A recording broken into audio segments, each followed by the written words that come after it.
अस्सलाम वालेकुम। आज मैं आपको बता रही हूँ इमली की चटनी।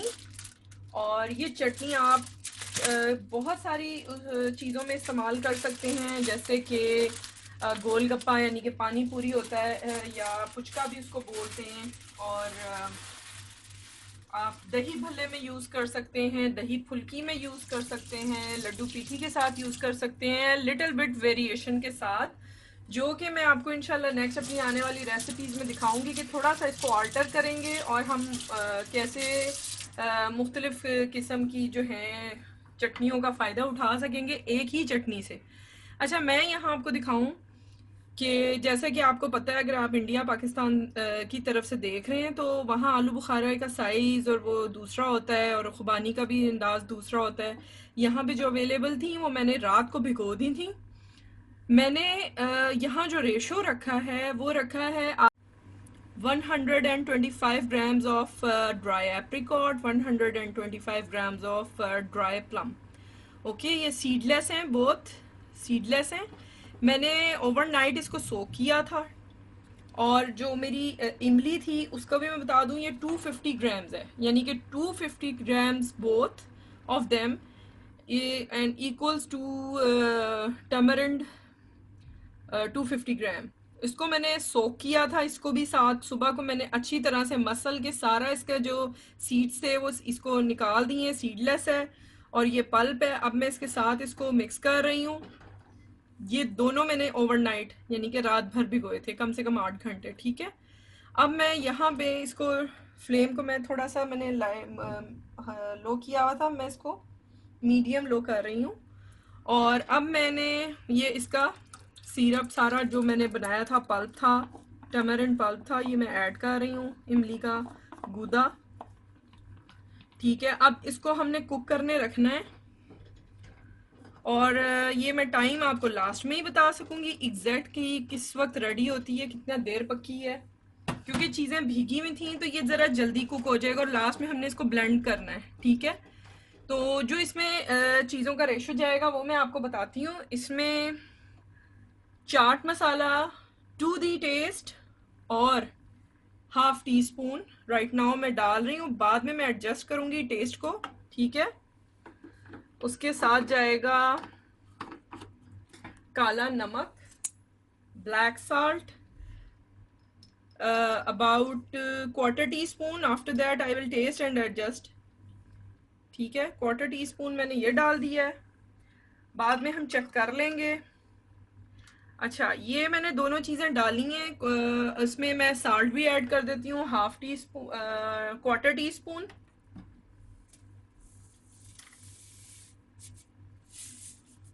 और इसके बाद जो इसमें मीठा है, मीठा मैंने जो डालना है इसमें वो मैंने गुड़ डालना है। आप ब्राउन शुगर भी यूज़ कर सकते हैं, वाइट शुगर भी यूज़ कर सकते हैं, कोई प्रॉब्लम नहीं है। ठीक है, जो भी आप चाहें। मैं इसमें गुड़ डालूंगी और गुड़ के साथ इसका फ्लेवर ज़्यादा मज़े का बनता है। ठीक है, और रेड चिली पाउडर मैंने ऐड करना है इसमें अबाउट हाफ टी स्पून, और crush red chili quarter teaspoon और टू दी टेस्ट। ये देखें,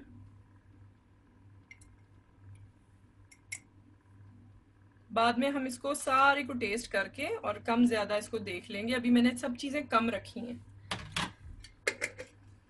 तो अब इसको मैं पकने दूंगी at least for 20 minutes. After that मैं इसको चेक करूंगी और फिर मैं आपको दिखाऊंगी। और गुड़ भी मैं तभी डालूंगी, मैं गुड़ अभी नहीं डाल रही। ठीक है, तो मैं आपको फिर दिखाती हूँ। अच्छा, ये देखिए, मीठे में मैं इसमें गुड़ डाल रही हूँ, जगीरी। ओके, 200 ग्राम्स है अबाउट। आप इसमें ऐड कर सकते हैं, you can also add brown sugar, white sugar, whatever you have easily, but the with the jaggery it tastes very well। इसके साथ बहुत अच्छा इसका फ्लेवर आता है। तो ये मैंने सारा कुछ मिक्स किया है आपके सामने। अब मैं इसको पकने दूंगी for 20 to 25 minutes. After that मैं चेक करूंगी और आपको भी दिखाऊंगी। और इसमें हमने डालना है ज़ीरा पाउडर, और थोड़ा सा सूखा धनिया पाउडर, वो मैं बाद में डालूंगी क्योंकि पाउडर डालना है तो उसको बहुत ज़्यादा कुक करने की ज़रूरत नहीं है, लास्ट में जब वो पकेगा तब उस टाइम में डालूंगी। ये देखें, ये इस तरह से है। अभी खुबानी आपको ये जो नज़र आ रही है ये भी सॉफ्ट हो चुकी है। ये 15 मिनट्स अभी कुक हुई है। अब मैं इसको थोड़ा सा ठंडा करके तो इसको ग्राइंड कर लूँगी, या हैंड ब्लेंडर से कर लें अगर आपके पास है, मैं हैंड ब्लेंडर से करती हूँ। ये देखिए मैंने इसको अच्छी तरह से ग्राइंड किया है, और अब मैं इसको एक दफ़ा फिर से टेस्ट करती हूँ।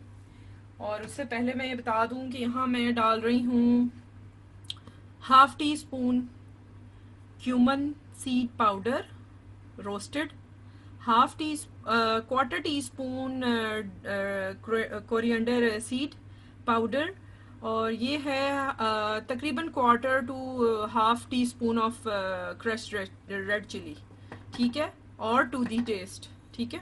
ये आप अपने हिसाब से भी डाल सकते हैं।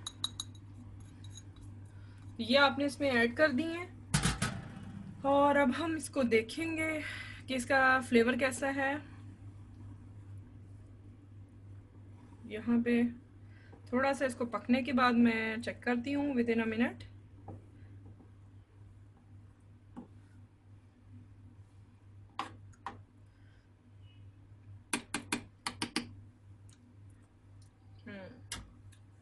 एक्सीलेंट, अल्हम्दुलिल्लाह, सब कुछ everything is fine, no need to add anything. मेरे लिए बिल्कुल एग्जैक्ट सब कुछ ठीक है। और इसको मैं 10 टू 15 मिनट्स में और पकाती हूँ, और उसके बाद मैं आपको दिखाऊंगी जब मैंने बंद करना है। ये देखें, हमारी चटनी तैयार है, इमली, आलू बुखारे और खुबानी की, tamarind, dry plum and dry apricots sauce for every sweet and sour snack. और इसको जितनी भी चीज़ें मैं अब आगे नेक्स्ट आपको बताऊंगी इंशाल्लाह, उन सब में इसका इस्तेमाल बताऊंगी, जो कि हमने थोड़ा थोड़ा अल्टर करके करना है हर चीज़ के टेस्ट के हिसाब से।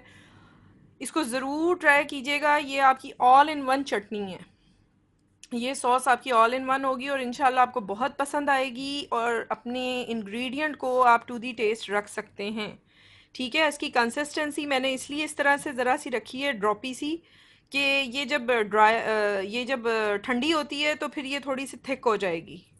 After cooling it will become a bit thick, तो so that I make it like a bit thin consistency. Okay, तो आप इसको ज़रूर ट्राई कीजिएगा, फीडबैक दीजिएगा अपना, कमेंट्स, और कमेंट्स में मुझे रिक्वेस्ट कर सकते हैं, और अपनी सजेशंस दे सकते हैं। कोई कमी ज़्यादती हो तो माफ़ कर दिया करें, और ज़रूर सब्सक्राइब करें चैनल को, वीडियोस को लाइक करें। नई अच्छी रेसिपीज़ के साथ मैं फिर आऊँगी। अपना ख्याल रखिएगा। अल्लाह हाफिज़।